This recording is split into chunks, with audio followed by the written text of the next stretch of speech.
ভারতীয় রক্ত এখন বিএনপি নামক দলটির উপরে ভর করেছে। আমাদেরকে যেইভাবে ঢাকা ৮ আসনে হারানো হয়েছে ভোট চুরির মাধ্যমে, আমি বলেছিলাম আপনাদেরকে এই ইলেকশনে ইঞ্জিনিয়ার তারেক রহমান প্রধানমন্ত্রী হওয়ার দিকে যাচ্ছেন। তারেক রহমান উনি যেই ধরনের ইঞ্জিনিয়ারিং করেছেন, যেটার মধ্যে এস্টাবলিশমেন্টেরও অনেকে অংশ ছিল এবং প্রশাসনেরও অনেকে জড়িত ছিল, এটা আপনারা জনগণের উপরে একটি জুলুমতন্ত্র চাপিয়ে দিলেন। বাংলাদেশে যে ঘটনাটি ঘটেছে এটা একটি নির্মম ইতিহাস। আপনারা জানেন যে ৭১ সালে এই ধরনের কাহিনী আমরা দেখেছি। নারীদেরকে রেপ করা, নারীদেরকে বাড়ি থেকে তুলে নেওয়া, যেই সংস্কৃতিটা, সেই সংস্কৃতির বীজ এবং রক্ত বিএনপির মধ্যে নির্বাচনের মধ্য দিয়ে ভর করেছে। কেন করেছে? কারণ এই ইলেকশনে ভারতীয় শক্তির সাথে যেভাবে হাসিনা আঘাত করে চলেছিল এবং হাসিনার সন্ত্রাসী বাহিনী ধানের শীষে ভোট দেওয়ার কারণে যেভাবে রেপ করেছিল, তেমনিভাবে ভারতীয় রক্ত এখন বিএনপি নামক দলটির উপরে ভর করেছে।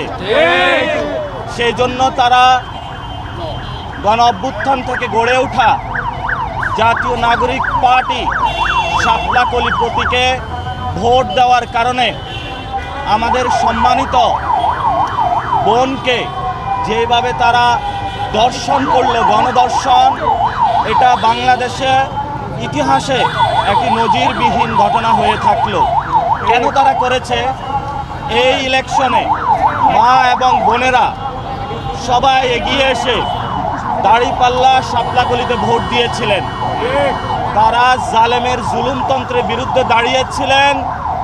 যদি এটা অন্যায় হয়, এবং আমরা বিভিন্ন জায়গায় দেখেছি আমাদের অনেক ভাইকে খুন করা হচ্ছে, বাড়িঘর হামলা এবং মামলার মধ্য দিয়ে তাদেরকে নিয়ে যাওয়া হচ্ছে।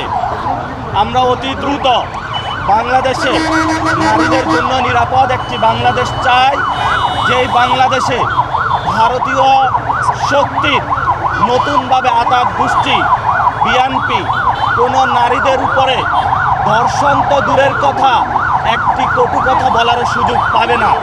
এই জন্য বাংলাদেশের জনগণকে নতুনভাবে লড়াইয়ের আমরা আহ্বান জানাচ্ছি। এবং আপনারা জানেন যে আমাদেরকে যেইভাবে ঢাকা ৮ আসনে হারানো হয়েছে ভোট চুরির মাধ্যমে, আমি বলেছিলাম আপনাদেরকে এই ইলেকশনে ইঞ্জিনিয়ার তারেক রহমান প্রধানমন্ত্রী হওয়ার দিকে যাচ্ছেন।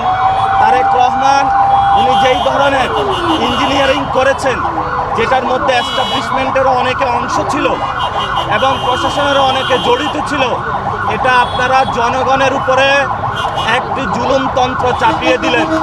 আমরা শুনতে পাচ্ছি অনেক উপদেষ্টা সেফ এক্সিট নেওয়ার চিন্তা করছেন। আমরা দেশবাসীকে আহ্বান জানাবো, উপদেষ্টাদেরকে আহ্বান জানাবো যে সেফ এক্সিট নেওয়ার আগে সম্পদের হিসাব বিবরণী দিন। জনগণের সামনে কি কাজ করেছেন এতদিনে, সেই বিষয়ে আপনাদের সালতামামি প্রকাশ করুন। এবং ডক্টর ইউনূস, আপনি যেই ধরনের ইঞ্জিনিয়ারিংয়ের সহযোগিতা করেছেন এই ঘৃণ্য বাংলাদেশ, এটা ইতিহাসে মনে রাখবে। আমরা বলেছিলাম, আপনি যখন লন্ডনে গিয়েছিলেন তখন আমরা উচ্চারণ করেছিলাম লন্ডনে আপনি সিজদা দিয়েছেন। সেটার ফলস্বরূপ যেটা আমরা দেখলাম, বাংলাদেশের এই নির্বাচনে প্রশাসনকে কাজে লাগিয়ে যেই ধরনের ঘৃণ্য সংস্কৃতি আপনি জন্ম দিয়েছেন, একটি জালেমকে বাংলাদেশে নিয়ে এসেছেন এবং তাদের মধ্য দিয়ে আমরা এখন দেখতে পাচ্ছি আওয়ামী লীগের অফিস উদ্বোধন হচ্ছে, বিভিন্ন জায়গায় আমাদের বোনেদের উপর আক্রমণ হচ্ছে। এটার জন্য আপনি ইতিহাসের কাছে দায়বদ্ধতা জায়গায় থাকবেন। আমরা কাউকে ক্ষমা করার পক্ষপাতী নই।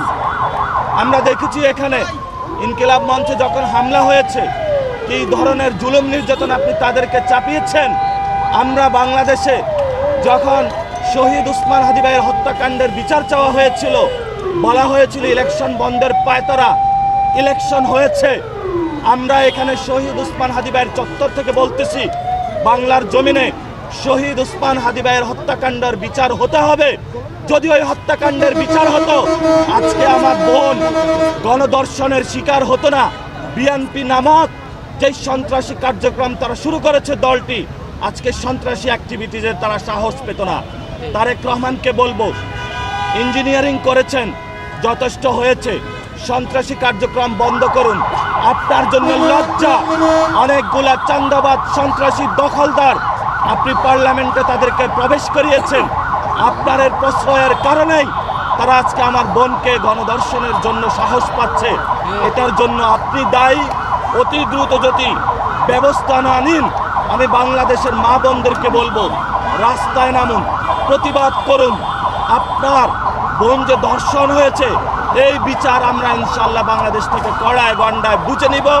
সেই জন্য